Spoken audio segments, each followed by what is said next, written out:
ప్రభువైన యేసుక్రీస్తు వారి నామంలో మీ అందరికీ నా హృదయపూర్వకమైన వందనాలు చెల్లిస్తున్నాను. ఈ యొక్క దేవుని వాక్యాన్ని ప్రతిరోజు ఇదే సమయానికి ఇదే ఛానల్లో మనం దేవుని వాక్యాన్ని ఆలకించడానికి దేవుడు ఎంతగా కృప చూపించినందుకు దేవునికి ఎన్నో లెక్కలేనన్ని వందనాలు చెల్లిస్తున్నాను. అలాగే మీ అందరికీ కూడా నా హృదయపూర్వకమైన వందనాలు చెల్లిస్తున్నాను. దేవుని బిడ్డలారా, ఈరోజు ఆత్మ సంబంధాల కోసం కొన్ని విషయాలు దేవుని వాక్యాన్ని మనం ధ్యానం చేయబోతున్నాం. దానికి ముందుగా చిన్న ప్రార్థన చేసుకుందాం.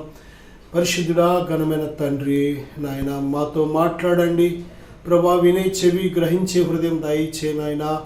ఆత్మ సంబంధాల కోసం ధ్యానిస్తుండగా ప్రభా మమ్మల్ని అందరినీ ఆత్మ సంబంధాలుగా సిద్ధపరచండి. యేసుక్రీస్తు నామంలో ప్రార్థిస్తున్నాను తండ్రి, ఆమేన్. దేవుని బిడ్డలారా, బైబిల్ ఏం చెప్తుందంటే, దేవుని ఆత్మ మీలో నివసించే ఎడల మీరు ఆత్మ సంబంధులే కానీ శరీర సంబంధులు కారు. శరీర సంబంధులుగా ఉన్నప్పుడు మనము మరణార్థకరమైన ఫలాలు మనం ఫలించాం. శరీర క్రియలు స్పష్టమైనవి. అవి ఏమనగా మరి చాలా అనేక శరీర కార్యాలు కూడా మనం చూస్తున్నాం. శరీర కార్యాలు స్పష్టమైనవి ఏమనగా జారత్వము, అపవిత్రత, కాముకత్వము, వ్యభిచారము, మత్తతలు, అల్లరితో కూడిన ఆటపాటలు, మరి కోపము, ద్వేషము, కలహము, క్షమించలేని స్వభావం, అనేకమైన శరీర సంబంధమైన క్రియలు మనం చూస్తున్నాం. దేవుని బిడ్డలారా, శరీర క్రియలు చేసేవాడు ఏమాత్రము కూడా దేవుని సంతోషపరచలేరు. శరీర క్రియలు శరీర క్రియలను బట్టి విత్తువాడు క్షయమైన పంటను కోయను. శరీర క్రియలు మరణానికి దారితీస్తాయి. దేవుని బిడ్డలారా, మరి శరీర సంబంధమైన మనసు చేత నడిపించబడే వ్యక్తి ఏమాత్రము కూడా దేవునిని సంతోషపరచలేడు. అంతేకాదు, శరీర సంబంధులు దేవునితో సహవాసం చేయలేరు. దేవుని బిడ్డలారా, ఎవడను ఇద్దరు యజమానులకు దాసుడుగా ఉండలేడు అన్నట్టు శరీర కార్యాలకు నువ్వు దాసుడుగా ఉండి దేవుని ఆత్మకు కూడా దాసుడుగా ఉండాలని అనుకున్నట్లయితే నువ్వు ఇద్దరిని తృప్తిపరచలేవు. రెండింటి మధ్య నలిగిపోతూ ఉంటావు. అందుకే ప్రభు చెప్తున్నారు కదా, నువ్వు ఉంటే నీ కన్ను తేటగా ఉంటే ధన్యుడు, ఒకవేళ నీ కన్ను చీకటి అయినా అది నీ ఇష్టమే. కానీ ప్రభు చెప్పిన స్పష్టంగా దేవుని బిడ్డలారా, ఎందుకంటే మరి అటు చీకటి కావాలి, నాకు ఇటు వెలుగు కావాలి అంటే అది సాధ్యం కాదు. రెండింటి మధ్య నువ్వు నలిగిపోతూ ఉంటావు. దేవుని బిడ్డలారా, ఉంటే వెచ్చగా ఉండు, లేకపోతే చల్లగా ఉండు. దేవుని బిడ్డలారా, అందుకే పరిశుద్ధుడైన వాడిని ఇంకా పరిశుద్ధుడిగా ఉండనేమో, నీతిమంతుడైన వాడిని ఇంకా నీతిమంతుడిగా ఉండనేమో, పాపాత్ముడు ఇంకా పాపిగా ఉండనేమని దేవుడు వదిలేశాడు. ఎందుకంటే నీ ఇష్టం. దేవుని బిడ్డలారా, ఏ వ్యక్తిని దేవుడు బలవంతంగా ఏ వ్యక్తిని మార్చడు. సత్యమును తెలుసుకుంటే మేలు కీడు రెండుని ముందు పెడతాడు. మరణము జీవము రెండుని ముందు పెడతాడు. దేవుని బిడ్డలారా, సత్యము అసత్యము రెండుని ముందు పెడతాడు. దేవుని బిడ్డలారా, వెలుగు చీకటి రెండుని ముందు పెడతాడు. కాబట్టి రెండిట్లో ఏది కావాలనేది నీ ఇష్టం. ఎందుకంటే మంచి చెడు తెలుసుకునే ఆ గ్రహించే శక్తి, మనసు, సామర్థ్యం దేవుడు మనుషులకు ఇచ్చాడు కనుక ఏ మనిషిని కూడా బలవంతంగా సత్యాన్ని వెంబడించాలి అని కోరడం.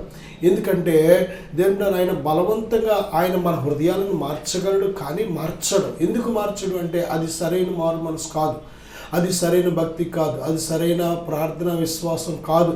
కాబట్టి ఎవరైతే ఇష్టపడి సత్యాన్ని తెలుసుకొని వాక్యాన్ని విని సత్యాన్ని గ్రహించి సత్యానికి లోబడతారో సత్యవంతుడైన ప్రభుని యేసుక్రీస్తు వారు ఆ వ్యక్తిలో నివాసం ఉండి ఆ వ్యక్తిని నడిపించడానికి ఇష్టపడుతూ ఉంటారు. దేవుని ప్రేమ అనేది ఎప్పుడు కూడా నిజమైన ప్రేమ దేని మీద ఆధారపడుతుందంటే అది స్వతంత్రత మీద ఆధారపడుతూ ఉంటుంది.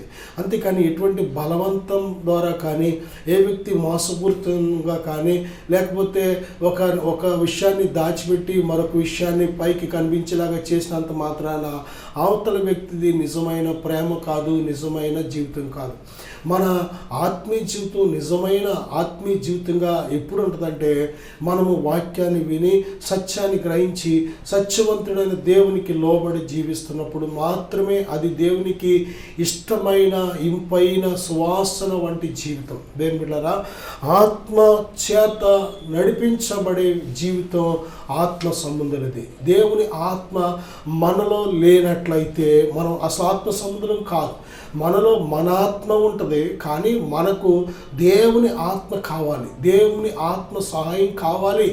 దేవుని ఆత్మ లేకపోతే నువ్వు శత్రువును జయించలేవు, సాతాన్ని జయించలేవు, లోకాన్ని జయించలేవు, పాపాన్ని జయించలేవు, శరీర కార్యాలు జయించలేవు. ఎందుకంటే మనకిచ్చిన శక్తి సామర్థ్యతలు దేవునికి తెలుసు కనుక వీటిని జయించడానికి మనకు ఎవరు అవసరం ఆయనకి తెలుసు కనుక ఆయన యోహాను సువార్త 14 ప్రభు చెప్తున్నారు కదా, నేను తండ్రిని వేడుకొందును, మీ వద్ద ఎల్లప్పుడూ ఉండుటకై ఆయన వేరొక ఆదరణకర్తను మీకు అనుగ్రహించను అని ప్రభు చెప్తున్నారు. మనకు ప్రభువైన యేసుక్రీస్తు వారు తన పరిశుద్ధాత్మను పరిచయం చేశారు కనుక పరిశుద్ధాత్మ కలిగిన వాడే ఎవరు అంటే నిత్య జీవం గలవాడు. పరిశుద్ధాత్మ కలిగిన వాడే ఆత్మ సంబంధి. ఆత్మ సంబంధమైన జీవితం మనలో ఉంటేనే శరీర క్రియలను జయించగలుగుతాం.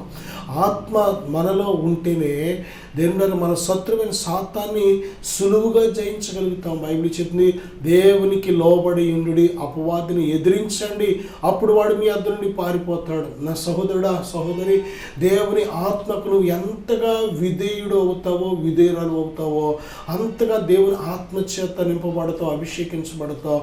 శత్రువైన సాతాను ప్రతి కార్యాలను కూడా నువ్వు కూలగొట్టగలుగుతావు. దేవుని ప్రియబిడ్డలారా, ఆత్మ సంబంధి యొక్క లక్షణాలు కానీ మనం చూసినట్లయితే మొదటిగా ఆత్మ విషయాల మీద మనసు ఉంచుతాడు.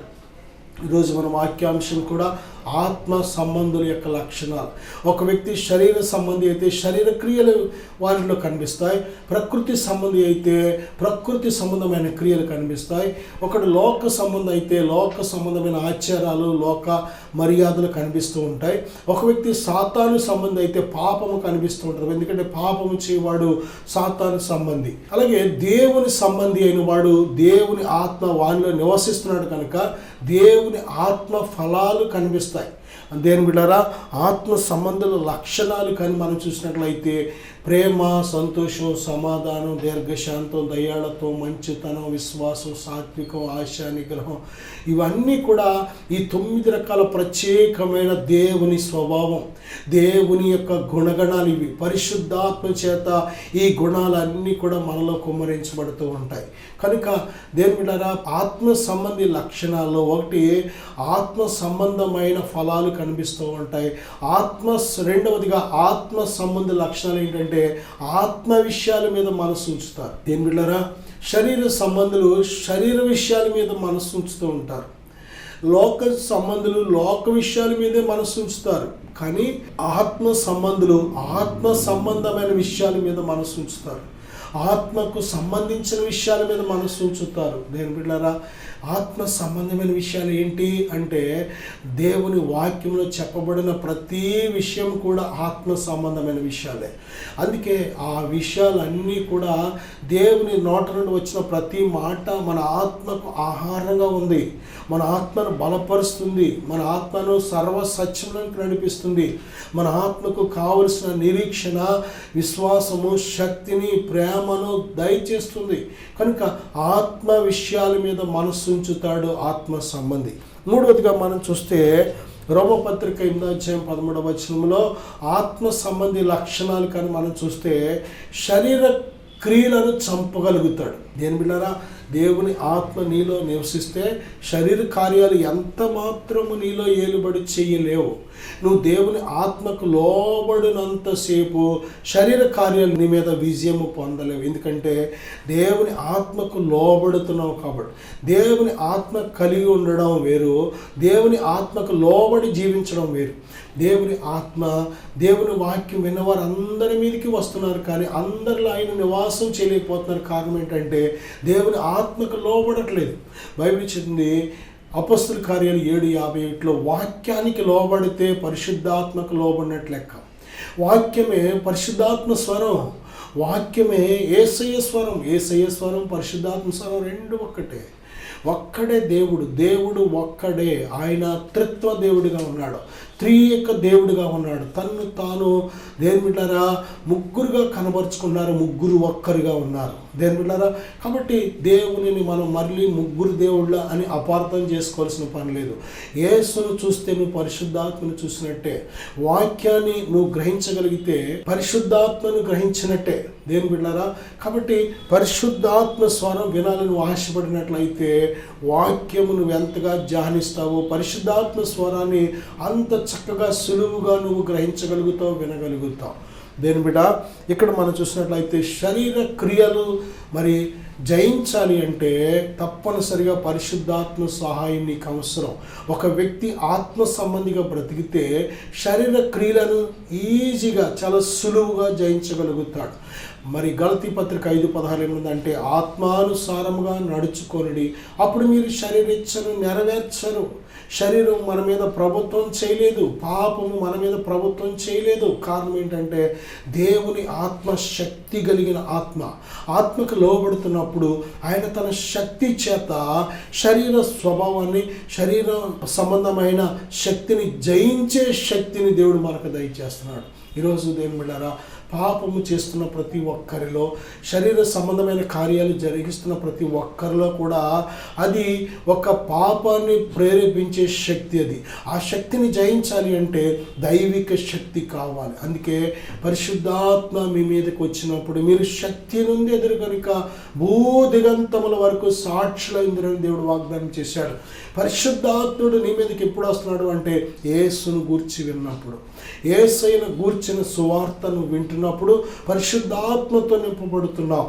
యేసయ్య వాక్యానికి లోబడుతున్నప్పుడు పరిశుద్ధాత్మతో నింపబడి దేవుని శక్తి చేత నింపబడుతున్నావు కనుక శరీర కార్యాలను జయించగలుగుతున్నావు. దేవులారా, ఆత్మ సంబంధి లక్షణాలు ఇంకా మనం చూసినట్లయితే కొరింథీయులకు రాసిన 2వ పత్రిక 2వ అధ్యాయం 12వ వచనం, అలాగే కొరింథీయులకు రాసిన 1వ పత్రిక 2వ అధ్యాయం 9 నుంచి 10 వరకు కూడా మనం చూసినట్లయితే దేవుని వలన మనకు దయచేయబడిన వాటిని తెలుసుకొనుచున్నాము.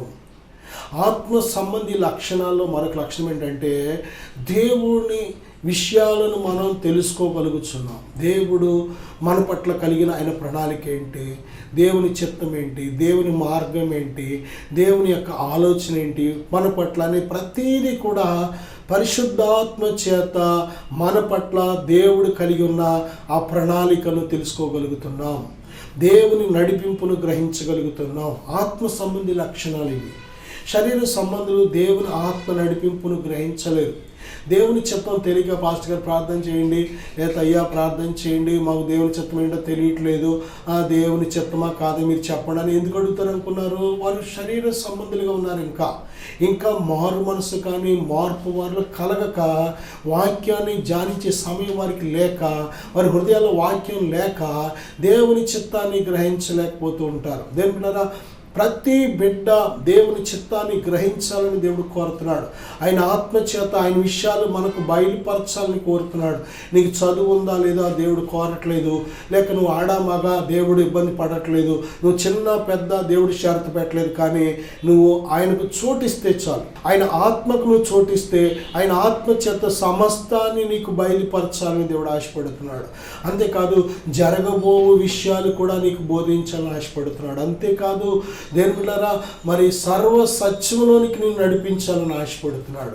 నీకు తెలియని ఏ విషయమైనా సరే నీకు బోధించాలని ఆశపడుతున్నాడు. నీ శక్తికి మించిన ఈ ప్రయాణాన్ని పూర్తిగా ఆయన శక్తి చేత నేను నడిపించాలని ఆశపడుతున్నాడు.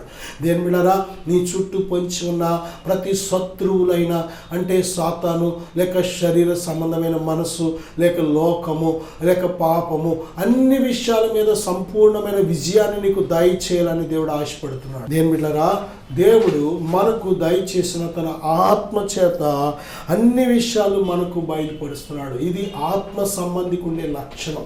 అలాగే ఆత్మ సంబంధి లక్షణం మరొకటి కానీ మనం చూసినట్లయితే యోహాను రాసిన 1వ పత్రిక 4వ అధ్యాయం 6వ వచనం 8:47 కూడా మనం చూసినట్లయితే ఆత్మ సంబంధి దేవుని మాట వింటాడు, దేవుని పిల్లల మాట వింటాడు.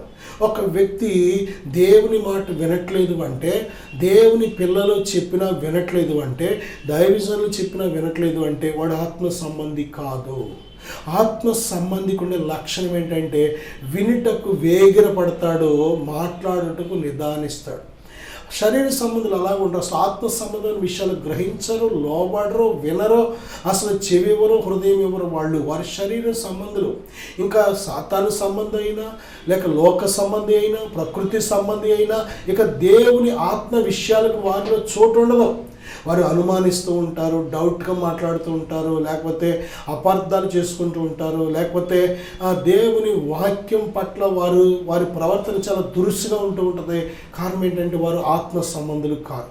ఆత్మ సంబంధి లక్షణం ఏంటంటే ఒక్క మాటకు లోబడుతూ ఉంటాడు. నిజమే దేవులారా, 100 దెబ్బల కంటే ఒక్క మాట బుద్ధిమంతుడికి, జ్ఞానవంతుడికి ఒక్క మాట అంత లోతుగా నాటుతూ ఉంటుంది. ఇది ఆత్మ సంబంధి లక్షణాలు. దేవుడు చెప్పిన ప్రతి మాట చాలా సీరియస్గా తీసుకుంటూ ఉంటాడు. ఎవరంటే ఆత్మ సంబంధి. మిగిలిన వారు ఎవరు కూడా దేవుని మాటలు సీరియస్గా తీసుకోరు. వెళ్ళాము, విన్నాము, వచ్చాము, అంతే. ఎందుకు వెళ్ళాము, ఏం విన్నాము, ఎందుకు వచ్చామో అర్థం లేని పుల్ల వ్యవహారం చేసినట్టు చదువుతూ ఉంటాం, వింటూ ఉంటాం, కానీ గ్రహించలేని స్థితిలో ఉంటాం. అందుకే శత్రువైన సాతాను వచ్చి ఆ వాక్యాన్ని దొంగిలిస్తూ ఉంటాడు. రోడ్డు ప్రక్కన పడిన విత్తనాలే పక్షులు తిన్నట్టు దేని బిడ్డలారా, మరి వాక్యం విని నువ్వు గ్రహించకుండా నిర్లక్ష్యంగా ఉన్నట్లయితే, ఏదో వెళ్ళాం వచ్చాం అన్నట్టుంటే వెంటనే వాక్యాన్ని సాతాను దొంగిలిస్తూ ఉంటాడు. కనుక ఇక నీలో వాక్యం అనేది ఉండదు. కనుక వాక్యం లేని వారిలో పరిశుద్ధాత్మ దేవుడు పనిచేయలేడు. వాక్యం ఉంటేనే, వాక్యం అనేది ఆయన భాషది. వాక్యం అనేది దేవుడు దేని బిడ్డలారా మనతో మాట్లాడాలన్నా, మన దేవునితో మాట్లాడాలన్నా వాక్యం అనేది ఒక కేంద్రం లాంటిది. వాక్యం అనేది ఒక లాంగ్వేజ్ ట్రాన్స్లేటర్ లాంటిది అనమాట. వాక్యానుసారముగా అంటే దేవుని చిత్తానుసారముగా ఏది అడిగిన ఇచ్చే దేవుడు. దేని బిడ్డలారా, ఉచ్చరింప సఖ్యము కాని మూలుగులతో ఆయన మనలో ఉండి ప్రార్థించే దేవుడు. ఆయన మనకైతే ఎలా ప్రార్థన చేయాలో తెలియదు, కానీ ప్రార్థన కూడా నేర్పిస్తున్నాడు. ఆయన మనల్ని పిల్లలుగా చూస్తున్నాడు. కనుక అన్ని విషయాల్లో మనకు సహాయకుడు ఉండాలని ఆశపడుతున్నాడు. అయితే మనము ఆయన మనతో సహవాసం చేయాలంటే మధ్యలో మన హృదయంలో వాక్యం అనేది తప్పనిసరిగా ఉండాలి. కొరింథీయులకు రాసిన మొదటి పత్రిక 2వ అధ్యాయం 15వ వచనంలో, ఆత్మ సంబంధి అయిన వాడు అన్నిటినీ వివేచిస్తూ ఉంటాడు. దేని బిడ్డలారా, వివేచన కలిగిన నరుడు ధన్యుడని బైబిల్ చెబుతుంది. వివేచన, ఆలోచన, వివేచన అనేది మరి మన జీవితాలకు చాలా అవసరం. దేవుడు మహావివేకి అని బైబిల్ చెప్తుంది. మహావివేచన కలిగిన వాడు, మహాజ్ఞానం కలిగిన వాడు.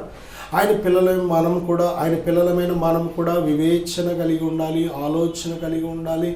దేవుని యొక్క చిత్తాన్ని పూర్ణముగా గ్రహించడానికి సిద్ధంగా ఉండాలి మనం. దేని బిడ్డలారా, ఇక్కడ మనం చూస్తే ఆత్మ సంబంధి అయిన వారి లక్షణాలు మరొక లక్షణం ఏంటంటే అన్నిటినీ వివేచించడం. దేని బిడ్డ, నీ ఫోన్లో ఎంతోమంది పరిచయస్తులు, ఫ్రెండ్స్, బంధువులు, స్నేహితులు, ఆత్మీయులు ఎంతోమంది ఉంటారు. అందులో అందరినీ వివేచించగలుగుతున్నావా? నువ్వు ఎవరెవరితో మాట్లాడుతున్నావో, ఎవరెవరితో చాటింగ్ చేస్తున్నావో, ఎవరెవరు నీతో ఏం మాట్లాడుతున్నారో వివేచన చేయగలుగుతున్నావా? చాలామంది ఈ వివేచన లేకే శోధనలో పడుతూ ఉంటారు. చాలామంది వివేచన లేకే సాతానికి దొరికేస్తూ ఉంటారు. ఈ వివేచన లేకే పాపంలో పడిపోతూ ఉంటారు. కారణం ఏంటంటే దేవుని ఆత్మ నీలో ఉంటే నీకు వివేచన ఇస్తూ ఉంటాడు. ఆయన ఆలోచనకర్త, ఆయన బలవంతుడైన దేవుడైన, ఆలోచన చెప్పి నిన్ను నడిపించే దేవుడు ఆయన. నీకు దేని బిడ్డలారా, ఆత్మ సంబంధిగా నువ్వు జీవించినట్లయితే మనుషులను వివేచించగలుగుతావు, పరిస్థితులను వివేచించగలుగుతావు. ఈరోజు నీ పరిస్థితులను కూడా వివేచించకే బుద్ధిహీనముగా తిరిగి వారి ప్రాణాలను, వారి జీవితాలను పాడు చేసుకుంటున్న వాళ్ళు, పోగొట్టుకుంటున్న వాళ్ళు బుద్ధిహీనంగా, బుద్ధి లేకే మనుషులు చచ్చిపోతున్నారు, జ్ఞానం లేక చచ్చిపోతున్నారు, వివేచన లేక చచ్చిపోతున్నారు. దేని బిడ్డలారా, మనకు తెలుసు ఇదిగో ఇలా వెళితే మరణమని, అయినా అలాగే వెళుతున్నామంటే నీకు జ్ఞానం లేదో, బుద్ధి లేదో, వివేచన లేదో. దేని బిడ్డలారా, జాగ్రత్తగా ఆలోచన చేయండి. మన పిల్లలు బుద్ధిమంతులుగా ఉంటే, జ్ఞానవంతులుగా ఉంటే, వివేచన కలిగి ఉన్నట్లయితే ఎక్కడికి వెళ్ళినా ప్రతి విషయంలో జ్ఞానంగా బ్రతుకుతారు, చక్కగా బ్రతుకుతారు, మరి విజయంతో బ్రతుకుతారు. కానీ ఎప్పుడైతే మన పిల్లలకు సరైన వివేచన, ఆలోచన ఉండదో ఉత్తినే శోధనలు పడుతూ ఉంటారు, ఉత్తినే పాపంలో పడుతూ ఉంటారు, లేనిపోయిన కష్టాలు, నష్టాలు, మోసాల్లో పడి వారు ఇబ్బంది పడుతూ ఉంటారు. కానీ వివేచన కలిగి నువ్వు జీవించినట్లయితే, అది దేవుని ఆత్మ కలుగజేసే వివేచన కలిగి నువ్వు జీవించినట్లయితే గొప్ప విజయవంతమైన మార్గంలో జీవించగలుగుతూ ఉంటావు. ఏం బిడ్డారా, ఆత్మ సంబంధి యొక్క మరొక లక్షణం కానీ మనం చూసినట్లయితే యోహాను సువార్త 17వ అధ్యాయం 14-16 వచనాల్లో మనం చూస్తే వాక్యాన్ని వింటాడు, గైకొంటాడు. ఒక వ్యక్తి వాక్యాన్ని గైకొనలేకపోతున్నాడు అంటే వాడు ఆత్మ సంబంధి కాదు. బైబిల్ చెప్తుంది, ప్రభువైన యేసుక్రీస్తు వారు ఏం చెప్తున్నారంటే, నా ఆజ్ఞలు గైకొని వాడే నన్ను ప్రేమించేవాడు. దేవుని ప్రేమిస్తున్నానని చెప్పుకొని నువ్వు వాక్యాన్ని గైకొనలేకపోతున్నావా, దేవుని వాక్యాన్ని మరి నువ్వు జీవించలేకపోతున్నావా అంటే నువ్వు ఆత్మ సంబంధివి కాదు. ఆత్మ సంబంధికుడి లక్షణం ఏంటంటే ఆయన వాక్యాన్ని గైకొంటాడు. దేని బిడ్డారా, వాక్యాన్ని వినేవారు చెప్పేవారు గొప్పవారు కాదు. వాక్యాన్ని దేనిలో చదివేవారు గొప్పవారు కాదు, వినేవారు గొప్పవారు కాదు, బోధించేవారు గొప్పవారు కాదు, కానీ వాక్యాన్ని గైకొనేవారు గొప్పవారు. వాక్యాన్ని గైకొనకుండా దేనిలో ఆదికాండం నుంచి ప్రకటన వరకు చెప్పగలిగేవారు ఉన్నారు. దేవుని అధ్యాయాలతో వచనాలతో శుద్ధ అలాగా చూడకుండా చెప్పేసేవాడు ఉన్నారు. కానీ బైబిల్ చెప్తుంది వీళ్ళ ముగ్గురు కంటే, అంటే వాక్యం వినేవారి కంటే, చెప్పేవారి కంటే, వాక్యం చదివేవారి కంటే గొప్పవారు ఎవరంటే వాక్యాన్ని గైకొనేవారు, అంటే వాక్య ప్రకారం జీవించేవారు. అద్దంలో చూసుకొని ముఖాన్ని సరిదిద్దుకోకుండా, తల సరిదిద్దుకోకుండా వెళ్ళిపోవడం గొప్ప సంగతి కాదు. కానీ వాక్యాన్ని దేని బిడ్డారా విని, అంటే అద్దంలో చూసుకొని నీలో ఏదైనా బలహీనత ఉందని దేవుడు వాక్యం ద్వారా చూపించినప్పుడు దాన్ని సరి చేసుకుంటే ధన్యుడవు, ధన్యురాలవు. దేని బిడ్డారా, వాక్యం వినడం కాదు, కానీ విన్న తర్వాత వాక్యమైన అర్థంలో మన జీవితాన్ని చూసుకొని సరి చేసుకునే వారిగా మనం ఉండాలి. నా సహోదరుడా, సహోదరి, ఇక్కడ మనం చూసినట్లయితే ఆత్మ సంబంధి లక్షణాల్లో మరొక లక్షణం ఏంటంటే వాక్యాన్ని గైకొంటాడు. ఆత్మ సంబంధ వ్యక్తి వాక్యాన్ని గైకొనలేకపోతున్నాడు అంటే వాక్యానికి లోబడలేకపోతున్నాడు, వాక్యం ప్రకారమైన జీవితం వ్యక్తిలో లేదు అంటే నువ్వు ఆలోచించాలి ఒకసారి. వాడు ఆత్మ సంబంధి కాదు. సాతాను సంబంధం అయినా ఉండాలి, శరీర సంబంధం అయినా అయి ఉండాలి, లోక సంబంధం అయినా అయి ఉండాలి, లేక ప్రకృతి సంబంధి అయినా అయి ఉండాలి. జాగ్రత్త.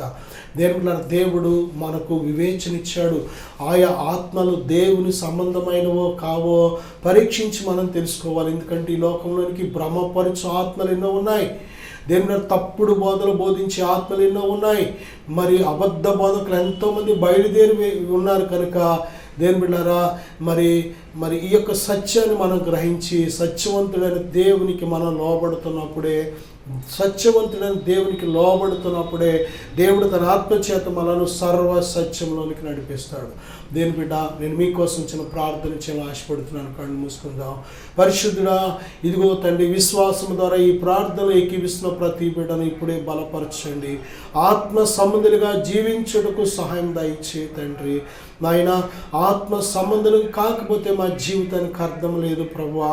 మీ ఆత్మ లేనివాడు మీ వాడు కాదు అంటున్నావు నాయన. మీ ఆత్మ కలిగిన వాడే ఆత్మ సంబంధి కనుక మీ ఆత్మ కలిగి అబ్బా తండ్రి అని అయా ప్రార్థించేవారిగా, మీ ఆత్మ కలిగి మా రక్షకుడైన ప్రభువైన యేసుక్రీస్తు వారిని ఒప్పుకునేవారిగా, మీ ఆత్మ కలిగి క్రమముగా జీవించేవారిగా, మీ ఆత్మ కలిగి క్రీస్తు పరిమళ సువాసన వచ్చేవారిగా మా జీవితాలను సహాయం దయచేయమని నాయన. ఇంకా రక్షణ పొందకుండా, మీ ఆత్మ పొందకుండా ఉన్నవారు ఎవరైనా ఉంటే దయతో వారిని ఇప్పుడే సిద్ధపరచమని, ఈ వాక్యం ద్వారా ప్రతి ఒక్కరిని దీవించమని యేసు నామములో ప్రార్థిస్తున్నాను తండ్రి. ఆమేన్. God bless you.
ఎక్కడి నుంచి వచ్చావు?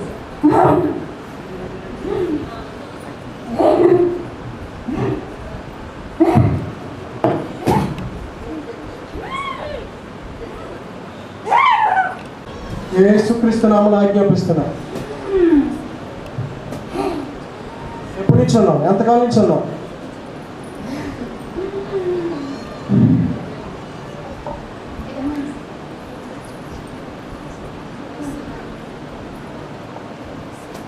In the name of Jesus Christ.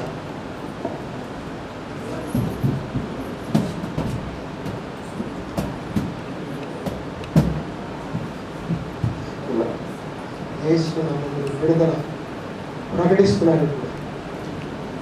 మొదలుకొని సంపూర్ణ ఆరోగ్యం, నెమ్మది, సంతోషం కలుగులుగా అర్పిస్తున్నాను. దేవుడిని విడిపించాడు. సంతోషంగా దేవుడికి స్తోత్రం చెప్పండి. హల్లెలూయా. దేవుడు నన్ను విడిపించాడు. నా పేరు వచ్చి విజయలక్ష్మి అండి. మా ఊరు వచ్చి చాదిరేసుకుంట. నేను కొన్ని రోజులుగా ఎంతగానో నలిగిపోతున్నాను. అది ఏంటన్నది నాకైతే తెలియడం లేదు. ఇంట్లో బాధల వల్ల ఎంతగానో నలిగిపోతున్నానో తెలియడం లేదు. పిల్లల విషయం వచ్చి కూడా వాళ్ళు ఎంతగానో నా దగ్గరికి వచ్చినా నేను వాళ్ళని కూడా దగ్గరికి రానివ్వడం లేదు. అది కోపం వచ్చేస్తుంది. వాళ్ళతో ఎంతగానో చిరాకు పడుతున్నాను నేను. అది కూడా నాకు తెలియడం లేదు. ఇంట్లో భర్త విషయం అందు, కుటుంబ విషయం అందు నేను ఎంతగానో నలిగిపోతున్నాను. అది నాకు తెలియడం లేదు. తర్వాత వచ్చి వాళ్ళు దెబ్బలాడుకున్నా ఏం చేసినా నేను దేంతో దాంతో కొట్టేసుకుంటున్నాను. అది నేను ఎందుకు ఇలా చేసుకుంటున్నానో కూడా నాకు తెలియడం లేదు. ఇలా అమ్మ వాళ్ళు నన్ను ఇలా రమ్మని చెప్పారు. ఫాస్ట్ గారి దగ్గరికి వచ్చాను. నేను వచ్చినా నేను దగ్గరికి రావడానికి ఎంతగానో ఆలోచిస్తున్నాను. ఆయన వచ్చి నాకు ఏమీ కాదు, నీకు ఇలా ఉంటుంది నీకు అని ఆయన నాకు ఎంతగానో చెప్పారు. చెప్పి నేను ఆయన దగ్గరికి వచ్చేసరికి జీవజలాలు ఇలా జల్లడం వల్ల నాలో ఉన్న దురాత్మ ఎంతగానో బయటికి వెళ్ళిపోయింది. దేవుడు నన్ను ఎంతగానో దీవించి నాకు ఇంత ఆరోగ్యవంతమైన శక్తిని నాకు కలగజేశారు. తల్లో ఉన్న భారం మొత్తం నాకు ఎంతగానో తొలగిపోయింది. తల్లో ఎంతగానో బాధపడుతూ నాకు ఏదేదో అయిపోతున్నట్టు దేంతోనూ కొట్టేసుకుంటున్నాను నేను. అలాంటిది దురాత్మ నాలో ఉండి నన్ను ఎంతగానో శోధన పెట్టింది. ఈ పెట్టడం వల్ల నాకు ఈ జీవజలాలు జల్లడం వల్ల నాకు ఎంతగానో పరిశుద్ధాత్మ నాకు ఎంతగానో కలగజేశాడు దేవుడు. నాకు ఎంతగానో ఇప్పుడు తేలిగ్గా ఉంటుంది. ఉండి నన్ను దేవుడు ఎంతగానో దీవించి బలపరిచినందుకు నా కుటుంబాన్ని కూడా నాకు సన్నిధిలోకి నడిపించమని, నా కుటుంబాన్ని దేవుడు దీవించి ఆశీర్వదించమని, చిన్న సాక్ష్యం దేవుడు దీవించమని